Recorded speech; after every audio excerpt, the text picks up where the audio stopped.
Trump's tariff gamble, why America could lose the trade war. The dark side of victory. Why Trump's trade wins may be America's loss.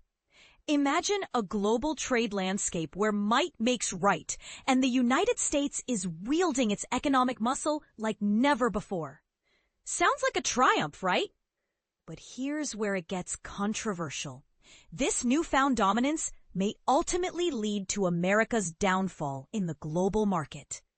Over 100 days have passed since President Donald Trump's self-proclaimed Liberation Day, and the contours of the new global trading order are emerging.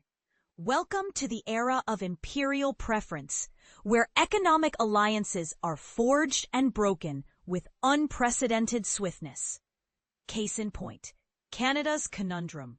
Canada's decision to recognize Palestine as a state has drawn the ire of President Trump, resulting in a whopping 35% duty slapped on its exports. This move is symptomatic of a broader strategy. Mr. Trump's crusade against what he perceives as unfair export practices by America's trading partners. On July 31st, he announced plans to impose reciprocal tariffs ranging from 10% to 41% on numerous countries, citing the need to level the playing field. The deal-making paradox. In a bid to sidestep these tariff threats, the European Union, Japan, and South Korea have all negotiated deals with the Trump administration. These agreements come with a significant price tag in exchange for relatively lower levies set at 15% on their exports. These nations have pledged to open up their markets and invest hundreds of billions of dollars in the United States. But here's the question. Are these short-term gains worth the potential long-term costs to America's global trade standing? The lasting harm of tariffs.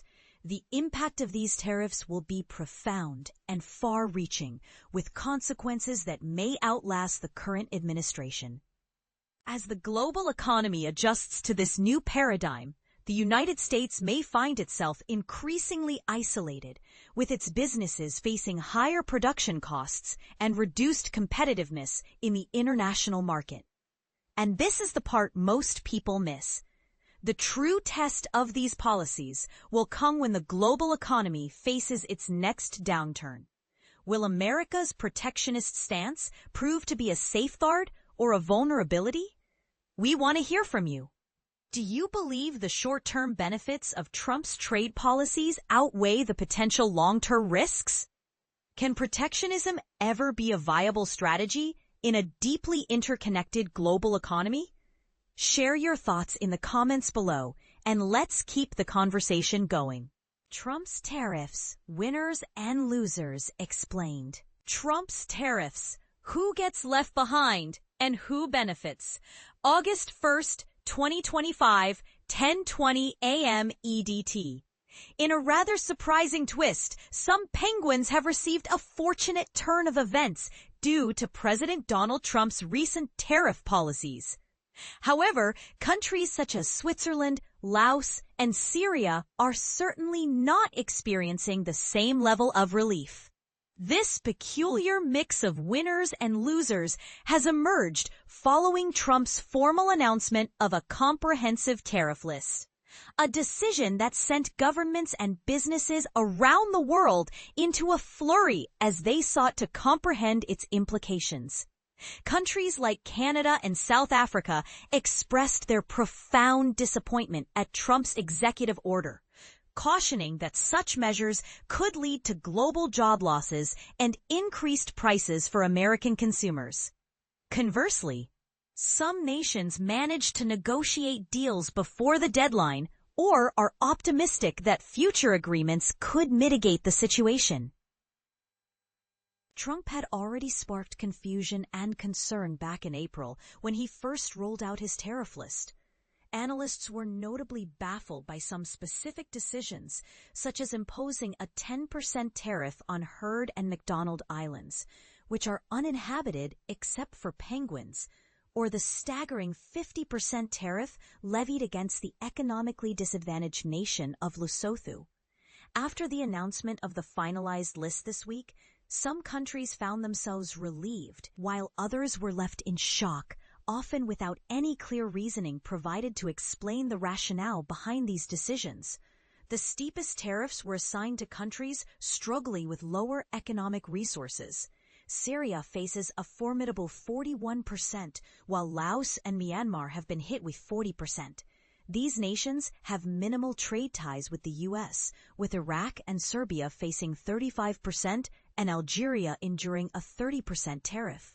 Interestingly, Brazil has also been singled out, facing a 50% tariff due to what Trump refers to as a politically motivated witch hunt against former President Jair Bolsonaro. In a surprising development, Lesotho's drastic initial tariff was reduced from 50% to 15%. However, the damage had already been significant. The inflated tariff had prompted American retailers to halt orders, resulting in job losses for thousands and leading the government to declare a state of disaster. On the other hand, the penguin-populated Heard and McDonald Islands evaded the harsher tariffs targeted at Australia and retained the original 10% that was first proposed in April. Trade expert David Hennig from the European Centre for International Political Economy remarked that it is quite baffling to ascertain the logic behind these tariffs, stating, "It's hard to tell if there is any logic to deciphering why some countries have been hit so hard while others were spared."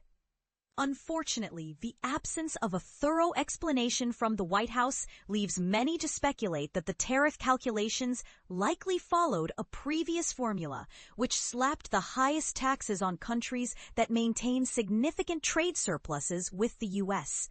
Trump justified these tariffs by stating that such surpluses represent an unusual and extraordinary threat to the national security and economy of the United States. However, numerous economists have challenged this view, arguing that a trade deficit is not intrinsically negative, and the legality of these tariffs continues to face judicial scrutiny, potentially escalating to the Supreme Court. Interestingly, while Lesotho received a limited reprieve after global outcry, other nations may have encountered sustained or even heightened tariffs simply because they did not fit the mold of obviously unfairly treated developing countries. Yet, it's not just lesser-known countries feeling the weight of Trump's tariff decisions.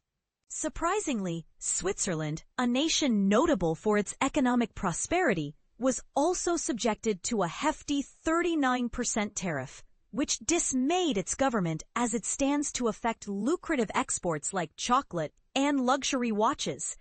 Shares of the Watches of Switzerland Group plc plummeted by 8.5% following this announcement, illustrating the immediate market fallout.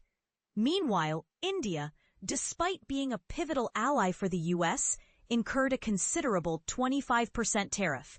However, Indian officials were quick to downplay any suggestion of a diplomatic rift, with Goods Ministry spokesman Randhir Jaiswal expressing confidence that bilateral relations will progress positively.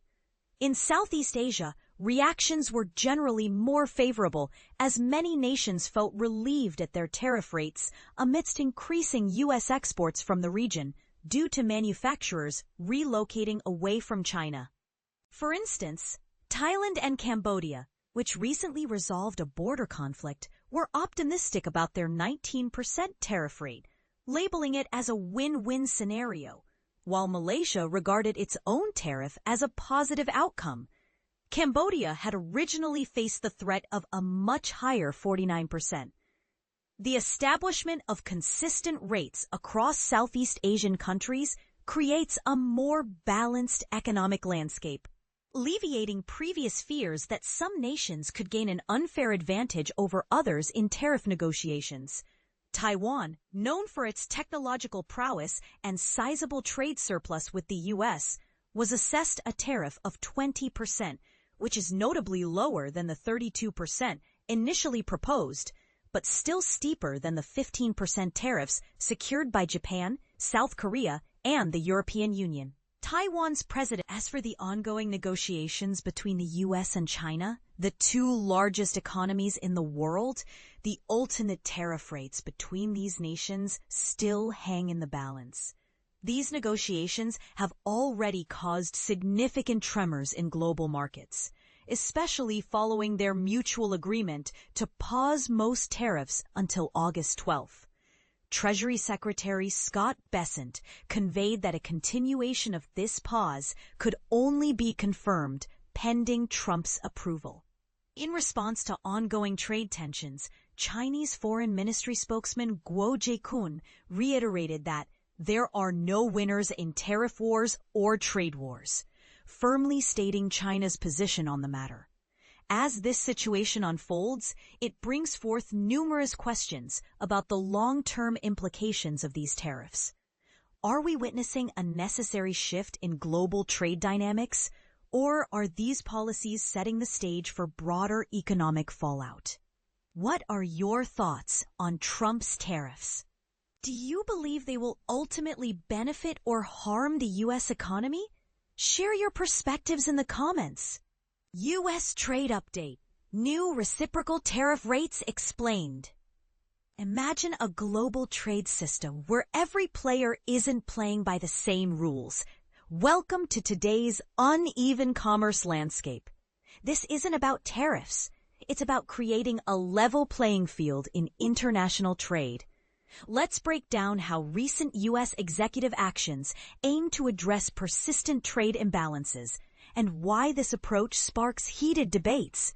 President Donald J. Trump's July 31st, 2025 executive order, further modifying the reciprocal tariff rates, builds on earlier measures to counter what the administration views as unfair trade practices contributing to massive U.S. trade deficits.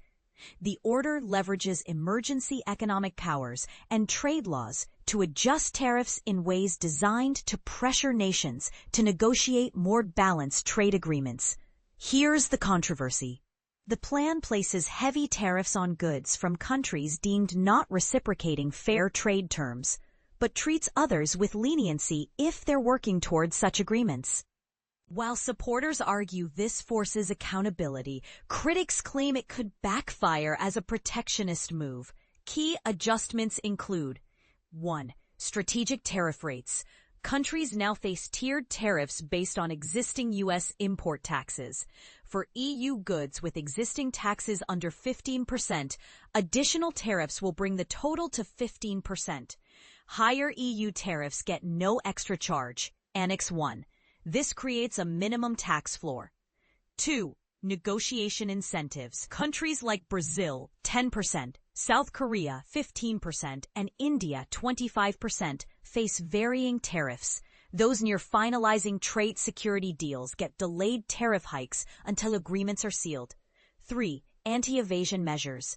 A 40% punitive tariff awaits imports routed through third parties to dodge existing duties. CBP will now publish lists of countries and facilities involved in such schemes every 6 months. 4. Implementation flexibility. Agencies like Commerce, Homeland Security, and the U.S. Trade Representative get broad authority to adjust regulations, implement new rules, and consult with other national security branches. 2 critical questions emerge. Do these measures risk escalating a global trade war, or can they genuinely align international trade practices? Will the focus on reciprocation help rebuild U.S. industries? Or could it harm consumers who bear higher import costs?